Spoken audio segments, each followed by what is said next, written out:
Hi there, LiveJournal, eContra, all of my friends online. I'm Richard. Here I am, in the flesh, real. I shaved the sides of my head today. They feel funny. It feels like sandpaper. I gotta get used to this. This is weird. I'm not used to not having hair on the sides of my head. You can see I've got hair on the top of my head because I'm trying to grow my hair out in time for Dragon Con. I'm cosplaying Dib Membrane. As you can see, my cosplay is in its intermediate stages, I'd say. The coat's almost finished. I just need to get some more fabric dye. This used to be a white coat, and now, as you can see, it is a most lovely shade of dove gray. Very, very pretty, but not what I'm going for. And the shirt's finished. I finished the shirt. I think the shirt looks really good. As you can see, I've got the little smiley face emote. It's neutral, very neutral. But yeah, one thing I noticed about a lot of Dib cosplays is very few of them actually do the scythe hair. And I got to thinking, I wonder why that is. I wonder why people don't do the scythe hair. And you know what? I think it's because people are afraid to play with their own hair and they don't want to try and make a wig. I was going to try and make a wig. And then on the spur of the moment, Alex and I went to get mohawks, and I wound up with this. And when it was finished, I took a look in the mirror at myself and I said, you know what? You know what? I look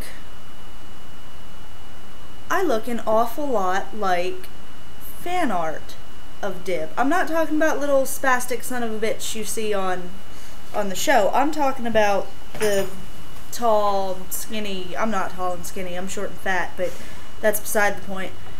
The point is, this is how people draw Dib's hair in fan art. Right here. Right here. I just need the little... if it doesn't grow out in time for Dragon Con, I've been considering looking into getting extensions for my bangs. Just my bangs. If anybody knows how much that costs, I'd be incredibly grateful to you if you could tell me, because we're saving up, and I don't want to spend my admission money on bangs if I don't have to. This is actually the 5th video that I have recorded. This makes number 5. 3 of them I recorded yesterday alone, with Bentley in the background being absolutely crazy, and so therefore they're no good. I can't use those to show to you because my dog is going nuts in the background. You can't hear a damn word I'm saying. The 4th video, Alex was in briefly.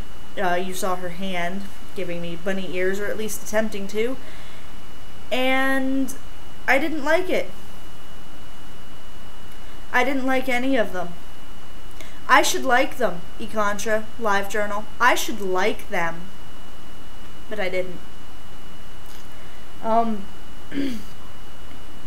We were going to send it to Invader 10 on Planet Mikrob, but there was a little mix-up in the addresses, and it got sent to Zim instead. You know what I'm talking about.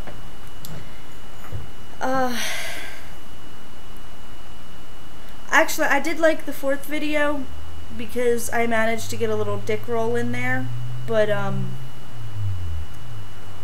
yeah, it's I don't know. I don't know. I got nothing, people. I have absolutely nothing to talk about. My life is so boring. You would not believe it. I get up, I read, I write, I go role play on LiveJournal. I'm looking for a job right now because, well, my mom told me I should get a car, right? But here's the problem. In order to get the car, first I have to get a job. Now, the idea is when I have the car, I can drive it to work. But first, I need to go to work to get the money to get the car that I'm going to drive to work. You see my dilemma? It's a crazy mixed up world. That's all there is to it. Crazy, crazy, crazy mixed up.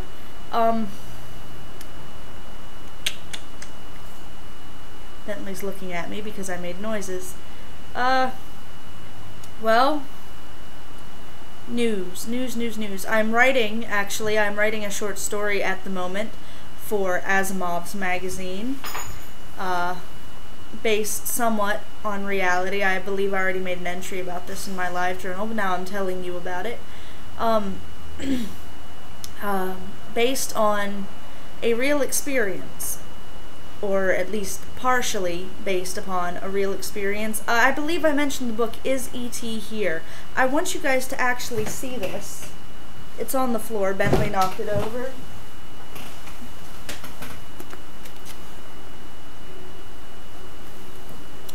Is E.T. Here? My professor, Dr. Robert Trundle. Good book, if you like aliens. I like aliens. I have another book. Not entirely sure what I did with the book, but it's a good book. Anyway, it's all about creating a science fiction universe. Not just a science fiction world, not just one planet, but many planets, multiple planets, all of which are capable of sustaining life. It talks about designing aliens. And I gotta tell you, let me tell you what, the Greys, you people know the Greys, okay? These are like the little, they look like Zim, really, only they're gray-ish. And their eyes are black, slanted, you know, the classic alien shape. Lots of people talk about being abducted by these Greys. But now, forgive me if I sound a little skeptic. They're very physiologically unlikely.